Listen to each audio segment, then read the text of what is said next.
Welcome back. It appears a row over the murder of half-brother to Kim Jong-un, the North Korean leader, has been taken up a notch. Malaysia announced over the weekend it's expelling the North Korean ambassador. Ambassador Kang Chol was given only 48 hours to leave the country. It seemed inevitable this would happen. Tension between North Korea and Malaysia have heightened over the past few weeks as Malaysia tries to investigate who killed Kim Jong-nam and why.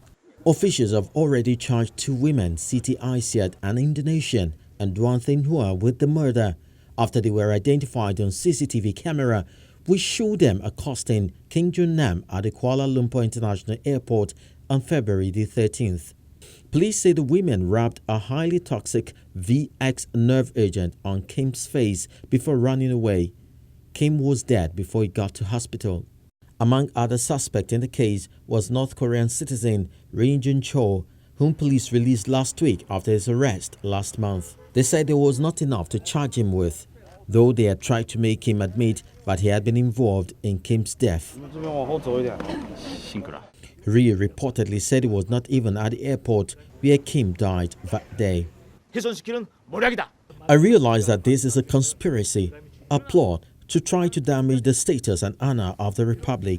It was very difficult to bear, but I said to myself, I must get through this because I can't let them do this to me as a citizen of the Republic when they dare to trample on the honor of the Republic.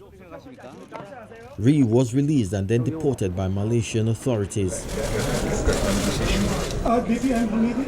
Malaysia's Deputy Prime Minister Ahmed Zahid Hamidi said Ri was diplomatically unwanted by Malaysia, which is why he was deported, and that his travel documents were no longer needed. North Korea is yet to confirm the death of Kim Jong-nam. It has acknowledged the death of a North Korean, but its ambassador said the Malaysian police investigation could not be trusted. Malaysian Prime Minister Najib Razak called the comment diplomatically rude. The country's Foreign Minister Anifah Haji Amar said in a statement on Saturday that Malaysia had demanded an apology from the ambassador, but none was forthcoming. Earlier this week, Malaysia announced it was cancelling visa-free entry for North Koreans entering from this week. The government says it is an indication of the government's concern that Malaysia may have been used for illegal activities. And here are other discussions in diplomatic circles.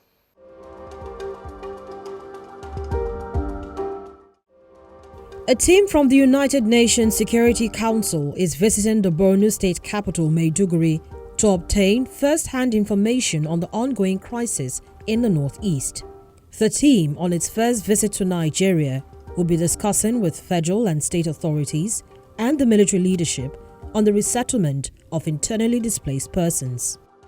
The team will also engage humanitarian actors, representatives of civil society groups, as well as men, women, and children of the affected population. The numbers are shocking in terms of the numbers displaced, 500,000 children in severe acute malnutrition, and we are determined that the international community, the donors, and the United Nations as the coordinator should step up response before it is too late. There is a need for some sort of a Marshall Plan for the Northeast. Massive investment in job creation, in agriculture, in education, in healthcare, in gender empowerment, most especially on girl child education. Without this investment, we might as well forget about the future. Britain will be loaning £10 billion to finance infrastructure projects in Iraq over a 10-year period. The two countries signed a memorandum of understanding that will serve as a framework to provide funds to specific projects during the period.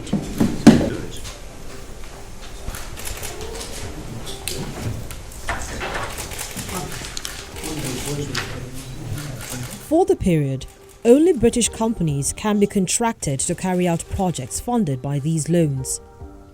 Britain is a main partner in the US-led coalition helping Iraq defeat the Islamic State.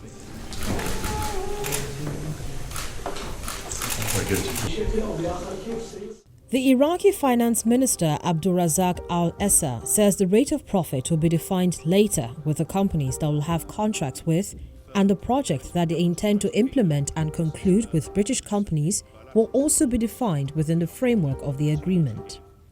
For the government of the United Kingdom, this is further evidence of the bilateral support that we are giving and will continue to give to Iraq to help Iraq move forward, to recover from the ravages of Daesh over the last 3 years, and to ensure that Iraq is able to grow and become a powerful country and nation once again.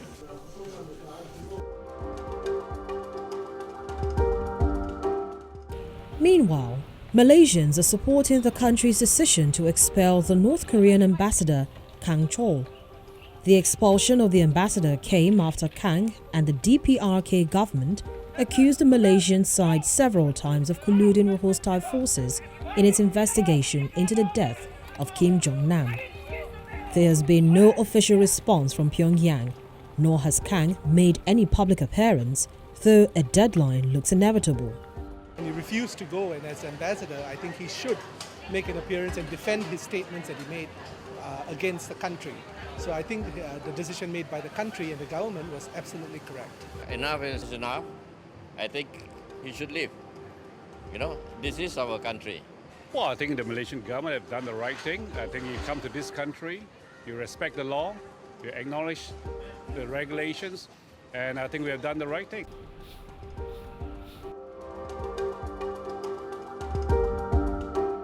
Over in the Middle East, Islamic State militants have caused massive damage to major historical sites in the Syrian city of Palmyra, having captured it twice. The militants first captured Palmyra, once a Silk Road oasis that boasted of some of the best preserved ruins of antiquity, in May 2015. They rampaged through the city's museums and ruins, blowing up the 2,000-year-old towering Temple of Bel and the Arch of Triumph, along with other priceless artifacts. The militants retook the city on January 19, 2017, when they destroyed the facade of a centuries-old amphitheater and desecrated Tetraphylon, a collection of monumental pillars on a raised platform near the entrance to the city. The face of the Roman theater is a pile of rubble, and only 4 of the Tetrapylon's 16 columns appear to be standing. That's the program this week. Thanks for watching. Well, you can leave us your comments at Diplomatic Chan at Amarachi_Ubani. I am Amarachi Ubani. Thanks for watching again.